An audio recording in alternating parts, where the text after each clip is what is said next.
Mm. Welcome to this Thursday evening, and our apologies for the setup because we're in some renovations and constructions. Normally we are downstairs in front in the big hall. And just for everyone to know that for the rest of the month, we are only on Zoom, not in person. But April, again, everything will continue as normal. Is the sound okay on Zoom? Is anyone on Zoom? Yes. Okay. Okay, well, for those who don't know, my name is Rona, and I've been practicing Raj Yoga and meditation for 30-something years with the Brahma Kumaris and associated with the Manhattan Center the past 8 years. This evening's talk is on empowering the self, tools for dealing with life's toughest moments.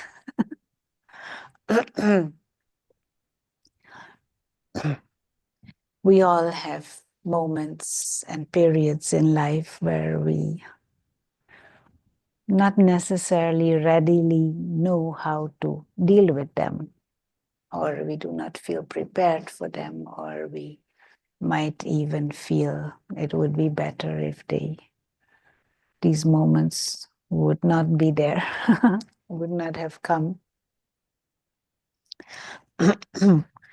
And many of us puzzle with certain situations, how to go through them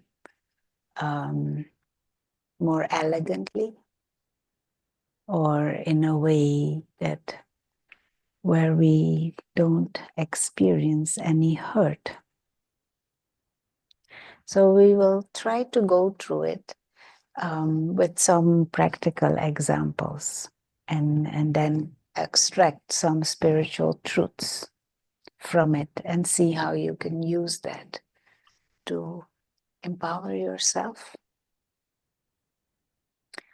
Now, what are examples of tough moments in life? What are the situations that we encounter that make it that we feel this is a difficult moment? Can you have some examples? Those on Zoom can also say if they want to.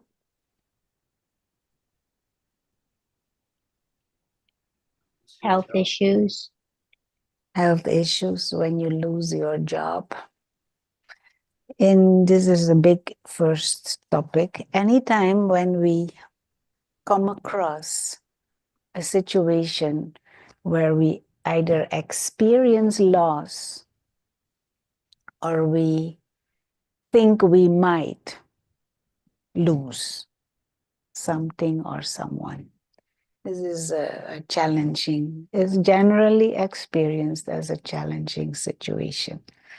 So whether it is loss of health, loss of job, loss of money, loss of a person, loss of property, loss of pet, loss of status, loss of position, loss of face. They say like that. I lost my face. Is like an expression in English, isn't it? Meaning you lose your honor. This is an area that for many of us, or maybe even loss of life. No? You lose someone, or even the potential of harm to this body or death for this body, or loss of health and stamina. Are there any other areas of loss that we dread? Failure in exam. What kind of loss is that? When you fail an exam and you didn't pass it. Yeah, so loss of Uh, loss of opportunity. yeah, But or time, maybe another will be divorce. loss of a relationship, loss of a person or a relationship. Anything else that we can lose? I think. Hmm? Hmm. So loss of connection, loss of sense of connection, loss of sense of belonging. Mhm. Anything else we can lose or we are scared to lose? That's about it. Oh, fear of losing my sanity. There's one more. It's a big one. Loss of youth, old age coming on. Face start to wrinkle, hair becomes gray or bald, hair falls. So this whole area of loss or perceived loss or potential loss, we dread. These are difficult moments. So how could you deal with a moment, such things in a more dignified way? Or maybe even without that anxiety. Learn to accept. Learn to accept what?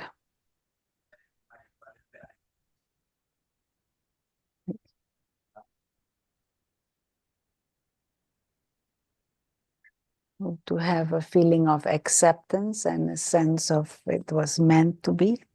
Mm-hmm. Hmm? Seeing the benefit in that. So if there is loss of health, so there's some illness, how can I see benefit in that? It increases your immunity. Mm-hmm.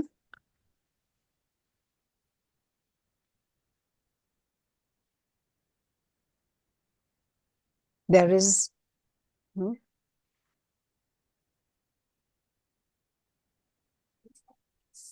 You get to learn new healing techniques. We'll come to it, no? The whole area of loss.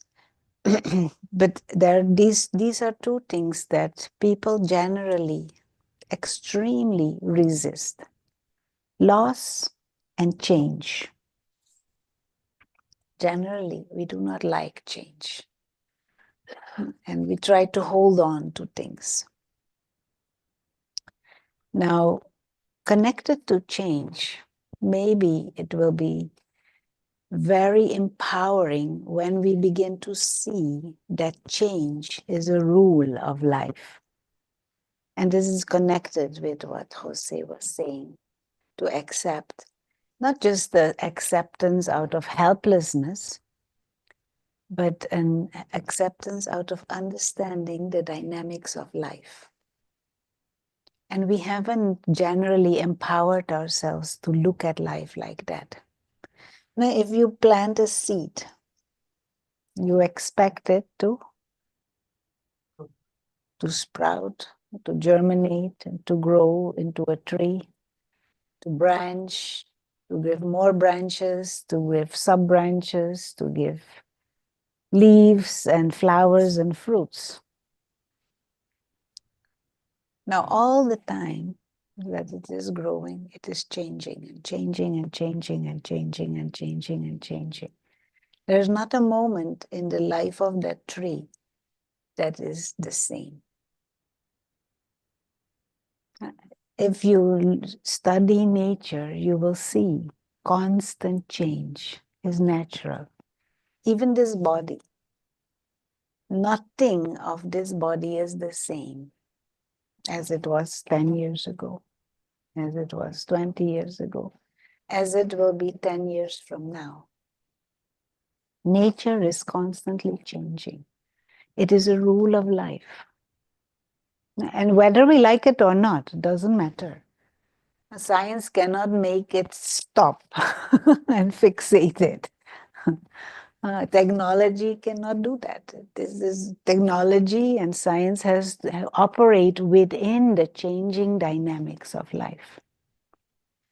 Now we trying to fixate things, to not change, we're going against nature.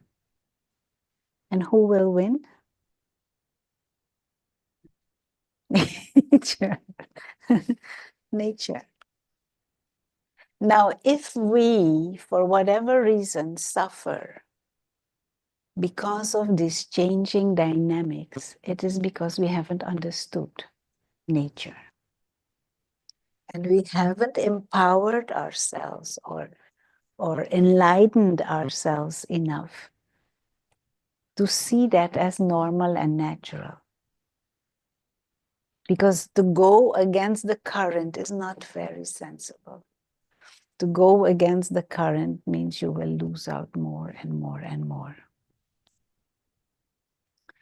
Now, can we move with these dynamics of change and be happy about it? Everything changes all the time. And we're okay with that. How can you position yourself in a way that you don't have a problem with change? Anyone on Zoom maybe want to say? Is it possible? How? Stop trying to stop. Stop trying to stop the changes. One way is when you are internally full, if you are internally content, if you are not dependent on external situations or other people or things or position or possessions for your sense of self and your sense of internal well-being. So there are two ways, two models that we can approach life. One model, which is the present day model, we think we are born, maybe not consciously, but this is the model from which many of us operate. We are born and we are nothing and no one. And we become someone because of what we get. We receive a body, we receive all these relationships around us, we receive toys and gadgets and love and attention, and we receive a culture, we receive maybe a religion, we receive so many relatives, we become someone based on the context in which we are and what we get. They give us an education, so we become educated. We get a profession, we get some positions and possessions, we become someone and we value ourselves based on what we receive. And then at the end of lifespan, what happens? All of that stops. All of that ends. And I again become nothing and no one. So this is one model of life and model to ourselves. I am nothing and no one, and I become someone because of what I can get and what I can accumulate and what I can achieve. And then we dread the end of that, because the end of that means I'm nothing and no one again. And deeper inside, we don't like that state, to be nothing and to be no one and not worth anything. So this is one model, and whether we consciously rationalize that, This is at present the model in which the majority of humanity lives. The spiritual model or the spiritual understanding of life and of self is very different. The spiritual understanding of self is you are a spiritual being who is innately godlike, divine. You are an immortal, eternal being. You are a being of consciousness, pure, peaceful, loving, blissful being. You belong to that dimension of silence and light. And you come in the physical world for a temporary human journey. And in that human journey, there is a body that is entrusted to you. In that human experience, there are people around that are entrusted to you for a temporary period. There is education, a culture, whatever.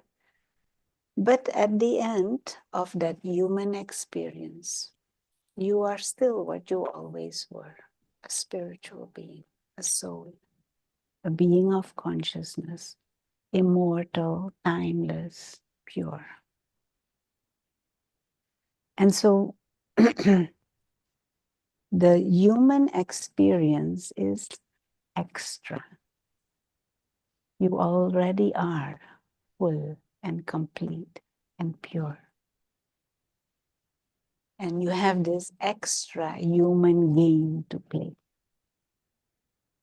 And when that game finishes, you remain who you always were anyway. So you haven't lost anything. You already have everything. And you just get some extra toys to play with. And when that game is finished, you remain who you were.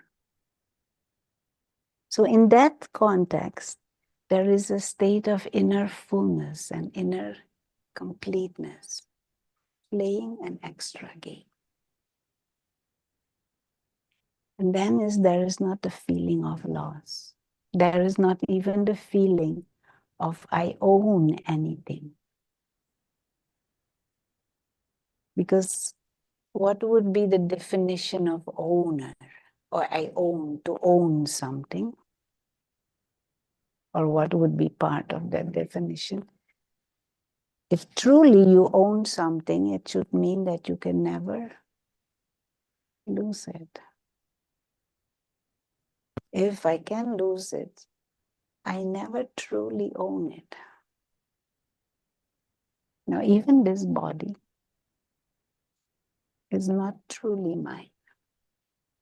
I use it, but it belongs to nature. It belongs to matter. And it is given to me in trust to use, to speak, to interact, to share. But someday, it will go back to nature.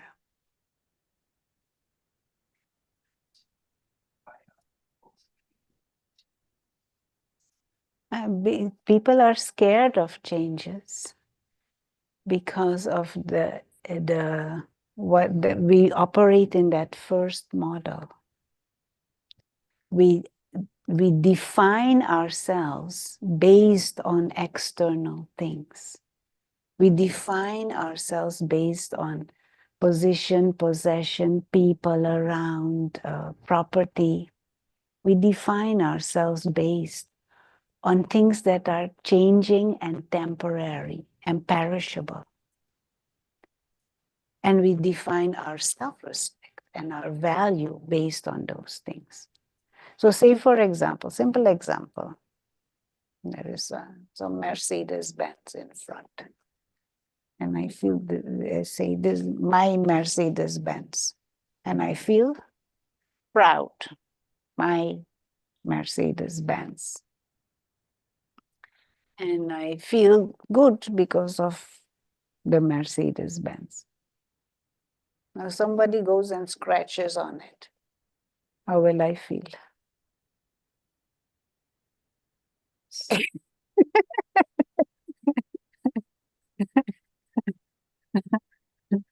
I will feel very upset. Why? Mhm.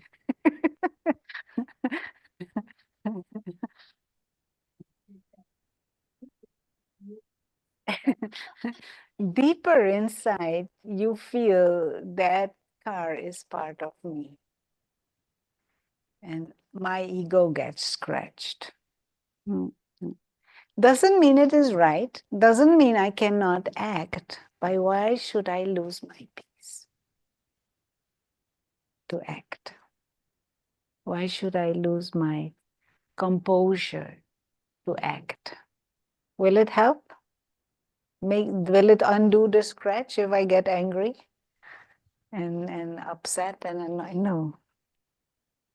I think people are afraid of change because they don't know what's coming. So whatever the situation is that I know how to deal with that. Yeah. So even if something good happens, I still am uncomfortable. I'm still uncomfortable because I don't know how to navigate. Yeah. Yeah. Yeah. Even if it's horrible. Yeah. Yeah. One reason that's being said here that people are scared of change is because we don't know what is coming. And that is another secret of life. We will come to that in a minute. But this whole idea of we are scared of change, we are scared to lose because we don't know what is next. So we are more scared of what is next than even if the present situation might not be too comfortable, but at least I know what is there.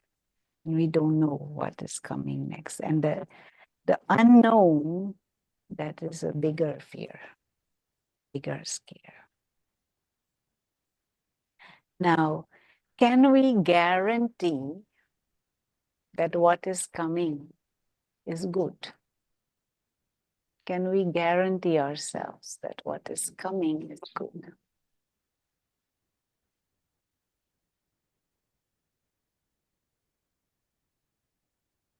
I don't know. You're not sure? Is that, but these are all tools not to empower ourselves. How to deal with change, how to deal with loss, how to do with a future that is unknown. If you have positive thoughts about that, more likely you'll get good experience. You know, when we were children, father comes home at some time, no? And we love daddy to come home because he plays with us, he reads stories for us, he do all kind of things. But we don't like him to come home when we have done some mischief. Because you know what will happen when we have done mischief. But when we have done good things, we want him to come home because we can tell him and we know mom will tell good things about us. And sometimes we have done something wrong and nobody knows. They don't know, but still, you are scared. Anytime they call your name, you think, oh, they found out. Oh, they found out what I did. No? This is a larger truth in life also. I had a friend, this is in the Caribbean. He used to drive around in his car and he would never lock his car. And I used to be so amazed about he would never lock his car. And I would ask him one time, why you don't lock your car?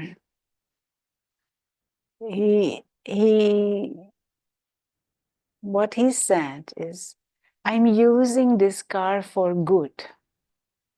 So life will protect this car. And he said, this was his general attitude towards life.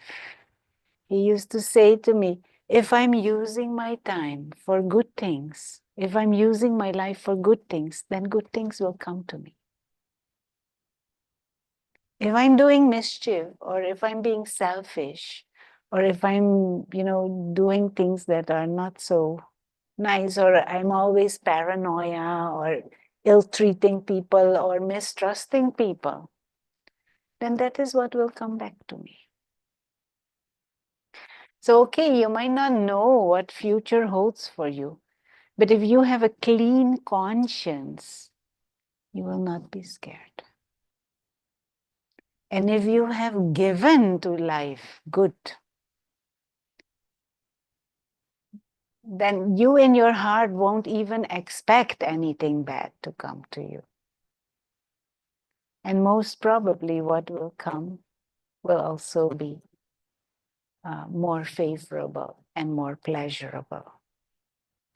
So if we have used our life for selfless actions, if we have used our life to give benefit, if we have used our life to share our skills, our wisdom, our talents, our mood, to uplift others, why would we expect bad to come to us?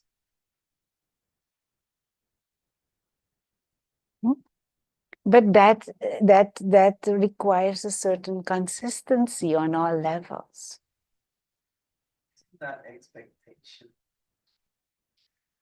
It is not so much a question of it can be expectation, but it is not I'm doing because I'm expecting something in the future.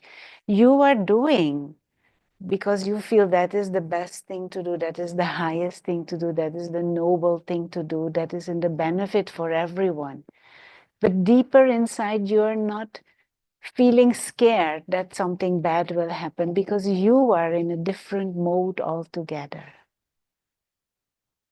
So it's not that I'm doing good because I want something good, but you're doing good, and so why should anything bad happen?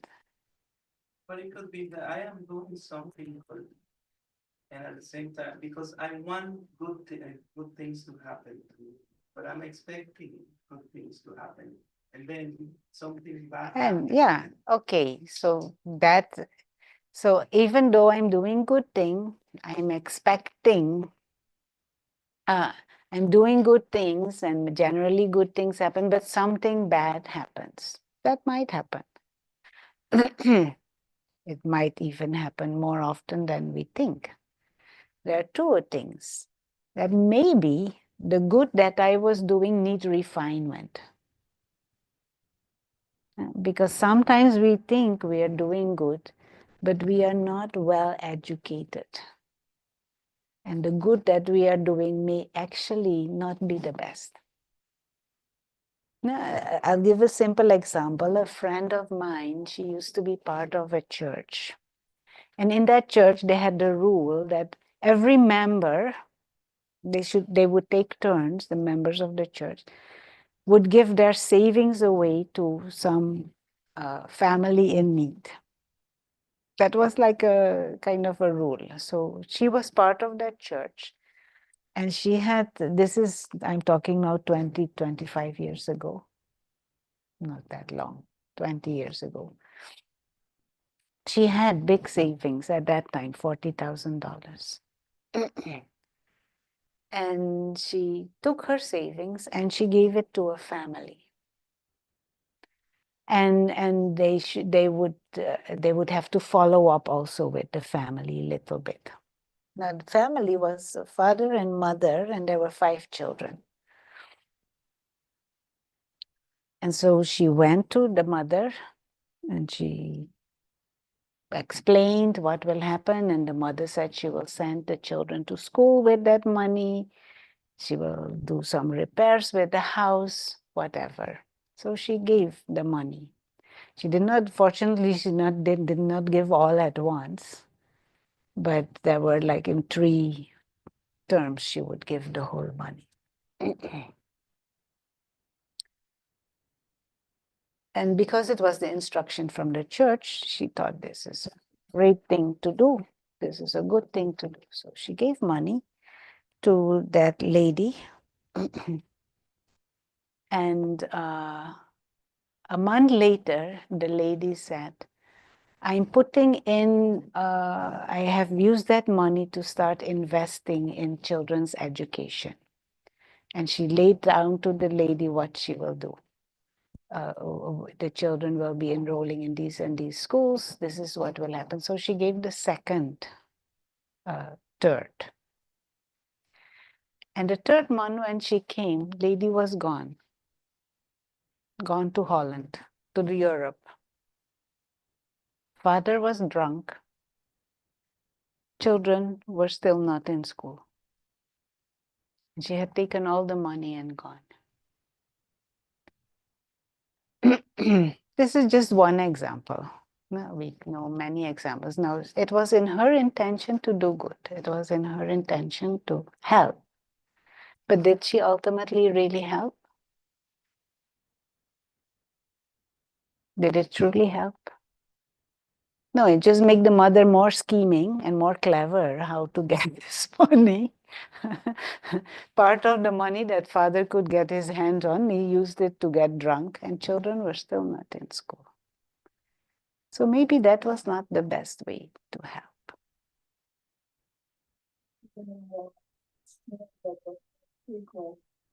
When people are hungry on the street and need their money.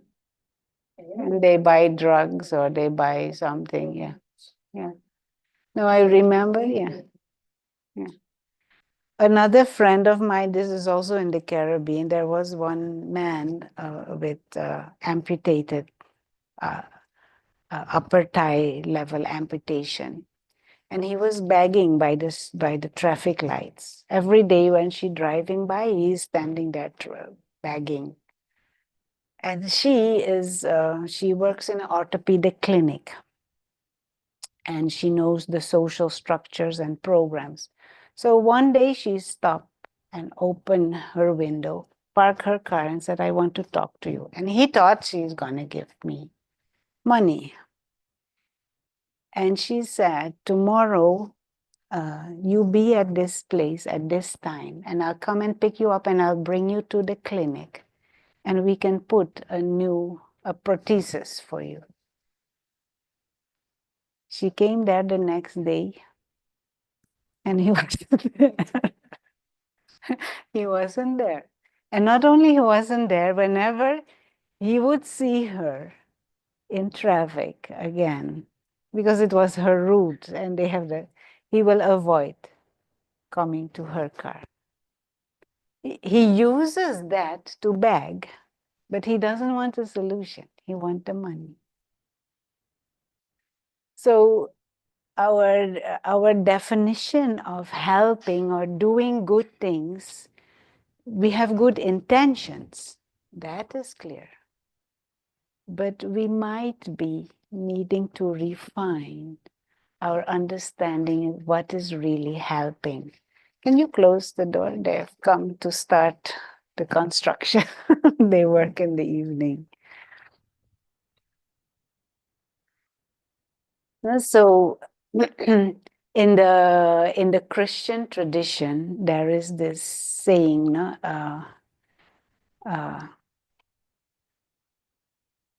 What is it? Instead of giving them fish, teach them how to fish.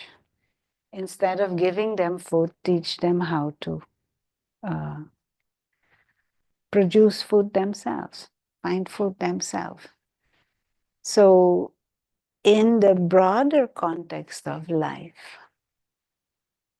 maybe what individuals need is inner empowerment to deal with their life situations, instead of me dealing with those life situations for them,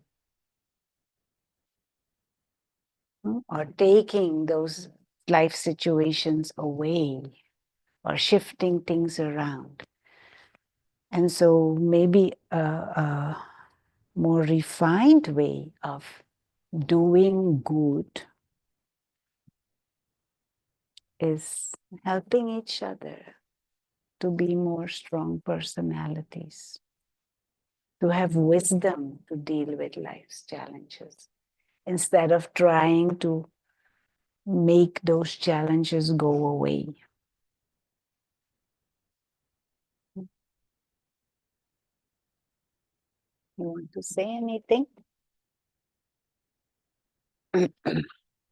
Or ask anything? Jose has a lot of questions today and comments. Now, how can I structurally empower myself?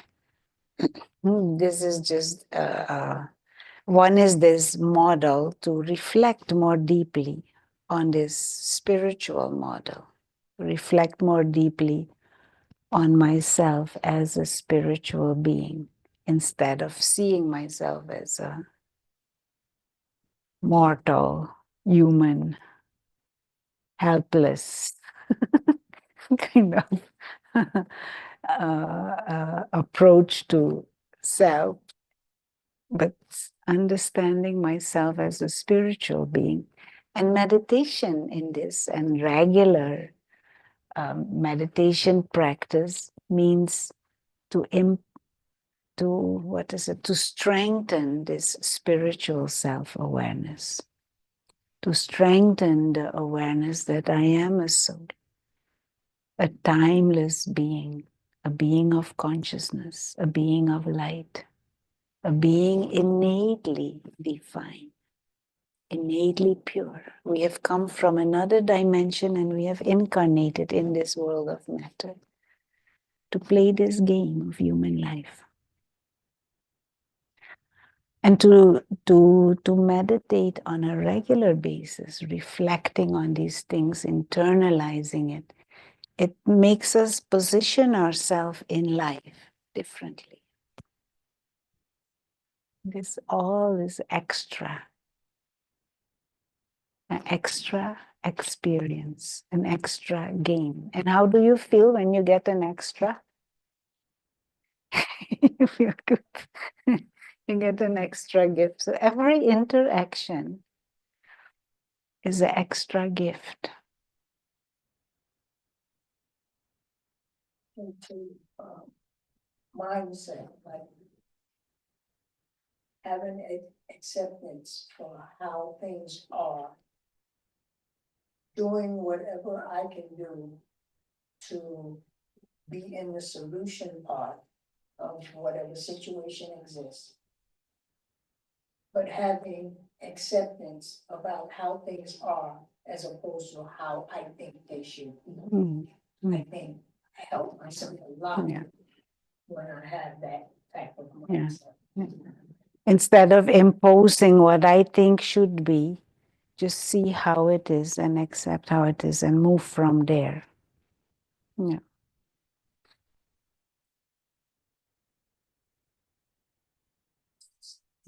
Yeah.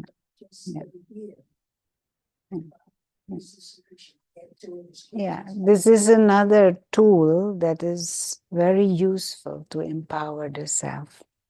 Whenever there is some situation or some person or whatever it is that is there that may be challenging or feel tough, what tends to happen is we tend to think about the problem. And you create 20,000 thoughts about that same person. Why this person and how this person and why they said like that and they shouldn't have said like this and it is not right that they did like this. Why are they like that? They should not be like this. How can I get somebody to tell them that they should change? But actually what I'm doing is I'm disempowering myself by creating so many thoughts about that person or that situation. The moment I catch myself, this is a very useful tool to experiment with. There is a situation, the moment you catch yourself that you have cyclical, returning thoughts of that situation, break that cycle. immediately break that the moment you catch yourself, because those cyclical thoughts make you weaker. You can't see the solution. It makes you weaker, it makes you drain your energy. Stop the cyclical, repetitive, wasteful thinking about it. And if you feel you need to think about that person or you need to think about that situation, think about it in a way of what is the solution? How to deal with it in a better way?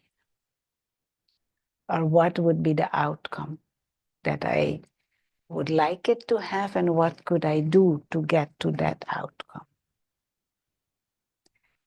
If not, you don't even need to think about that situation. If it is not right in front of you, there is no need to think about it. There are a million other things you can think about. Better to think about something that empowers you and makes you feel good.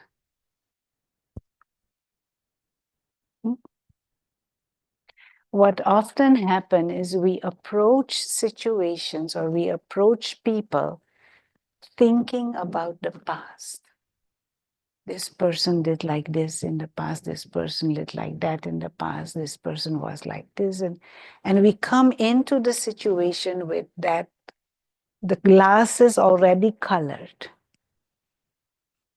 Or this is how it happened in the past, this is what we did in the past. So we come into that situation or approach that situation from that.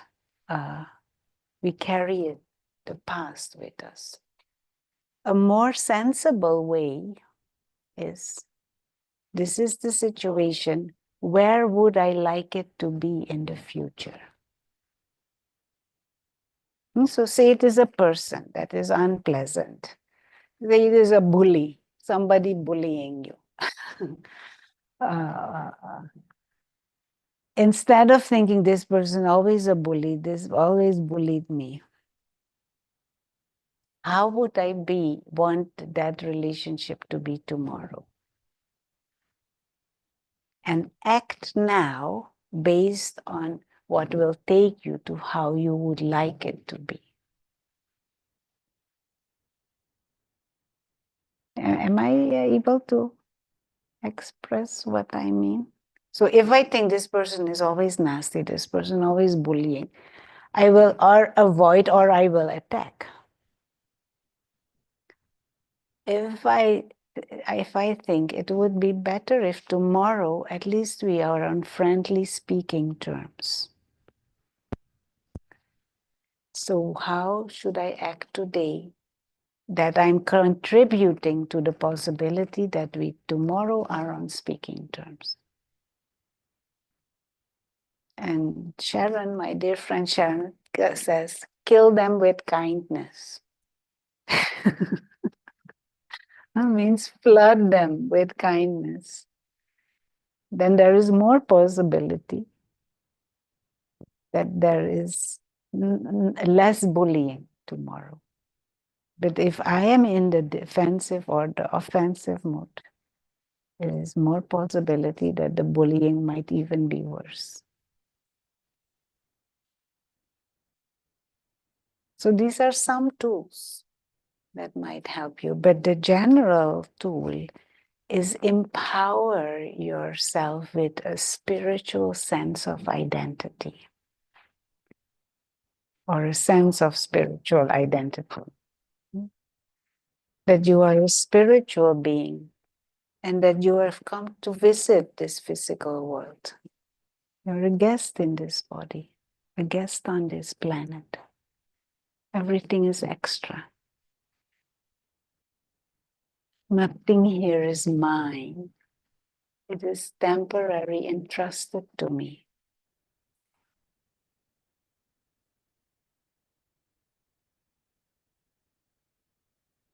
Want to say anything?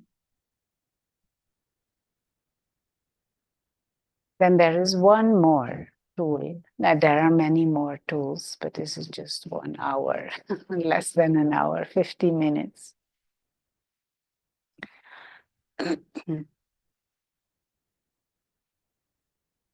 if you are doing a sport,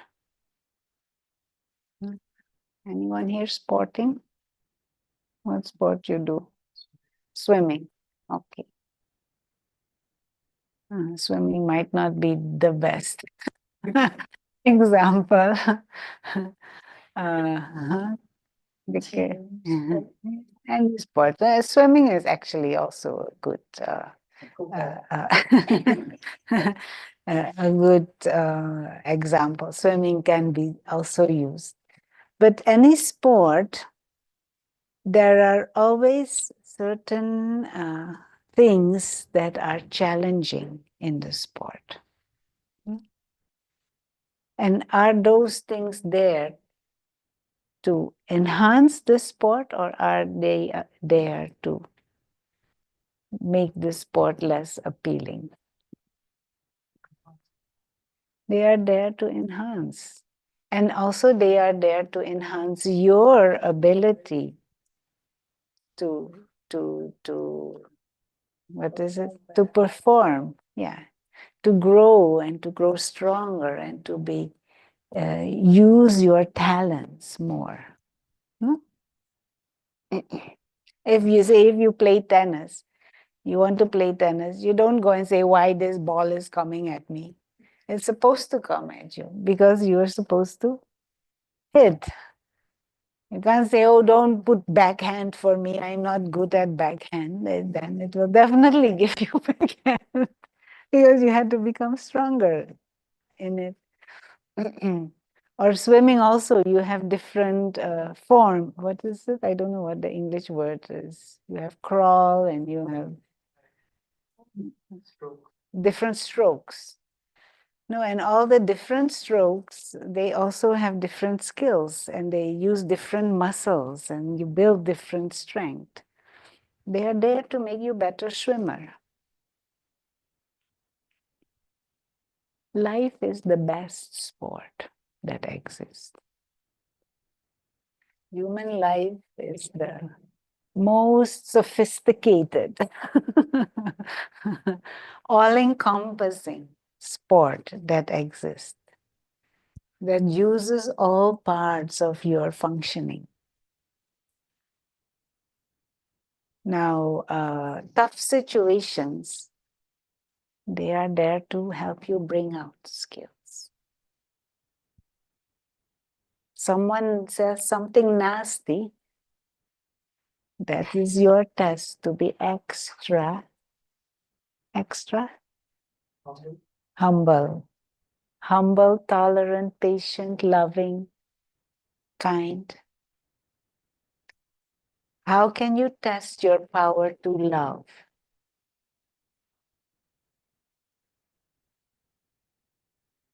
If you can still love, even if somebody insults you.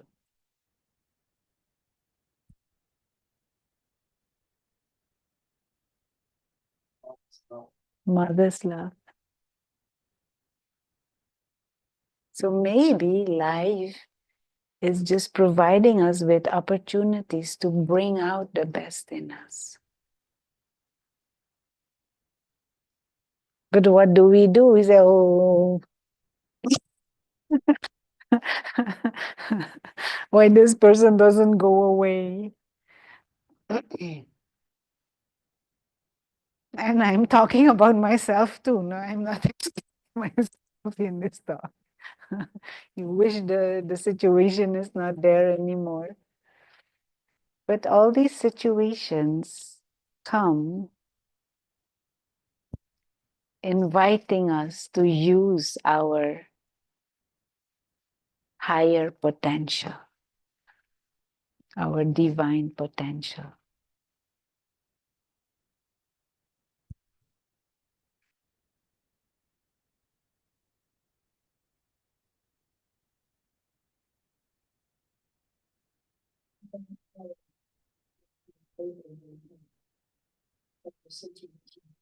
Mm. Mm. Find Yeah, ways. Yeah. ways and at the end of that situation, you can really smile. Yeah. Yeah. because Mm. and you did it in a way that doesn't bring Yeah. hatred or division or anything like that. No one's upset with you, you're not upset with anyone else, and it's good. For those on Zoom, someone here is saying, sometimes we don't know what we are truly capable of until the situation presents itself and you're going through it. Tough moments. But it helps, even in sports or in school, tests and everything. It helps if you prepare yourself for those moments. Many of them might be unexpected and some might not be so unexpected because you have to deal with it every day. Certain things. But if you internally prepare yourself for it, you are in a better place to deal with it. And this is where meditation comes in, the study of spiritual knowledge, these kinds of sessions to churn on this and then experiment in your daily life with it. And then when those situations come, you have your tools ready. You have your skills ready. See life as a game with challenging situations as opportunities to invitations for you to step up.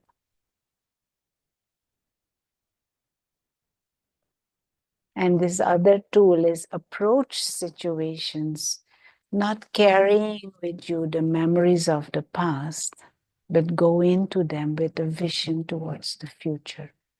Instead of how was this interaction yesterday, no, how would I like it to be tomorrow? So what should I do today to get that result tomorrow?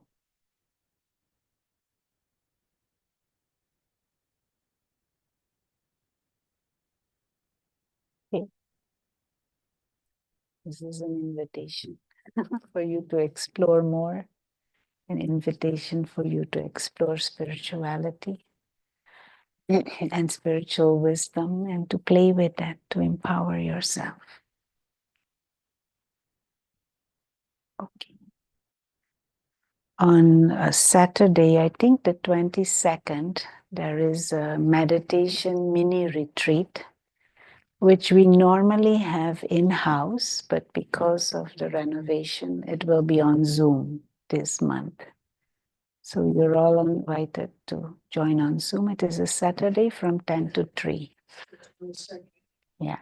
And it will cover the basics of how to meditate. So we'll do different meditation exercises and steps. Okay. Anyone, any final thought? And let's close with some guided meditation.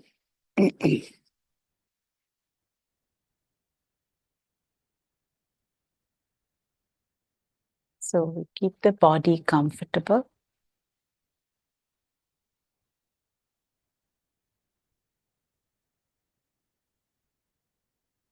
And just bring your attention to this present moment and bring your attention in the here and the now. And just become aware of this ability to be aware and to pay attention. For example, be aware of the position of the body. Be aware of how the feet touch the floor. Be aware of the tension in the muscles of the neck and the shoulders. Let it relax.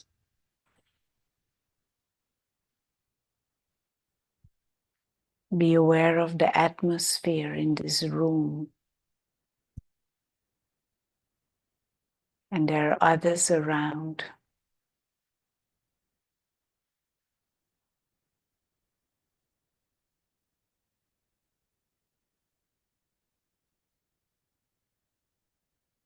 Be aware of the rhythm of the breathing.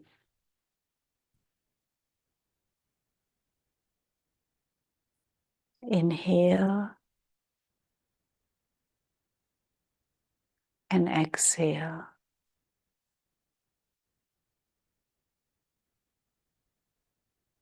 Inhale and exhale.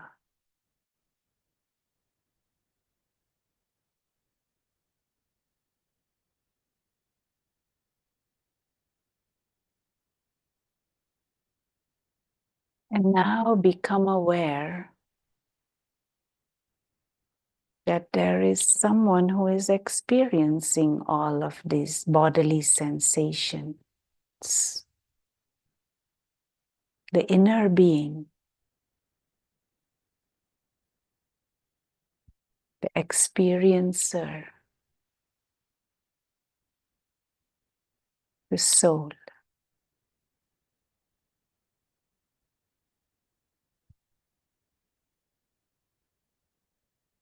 Pure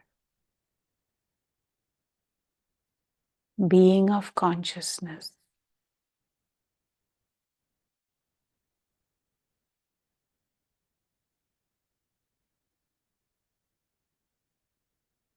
Like a tiny star operating from the center of the forehead.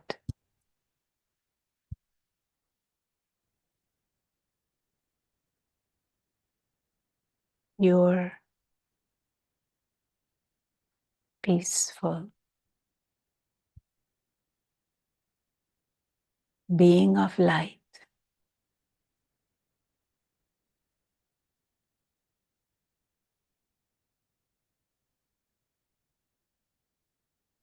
The soul.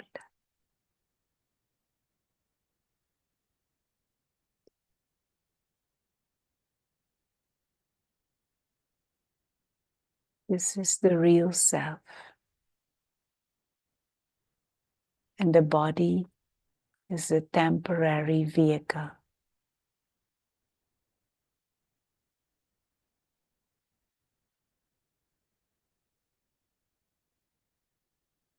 I am light.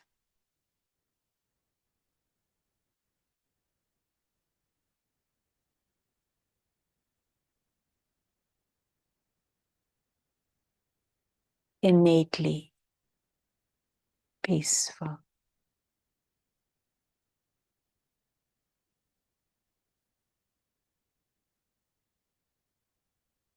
Thank you.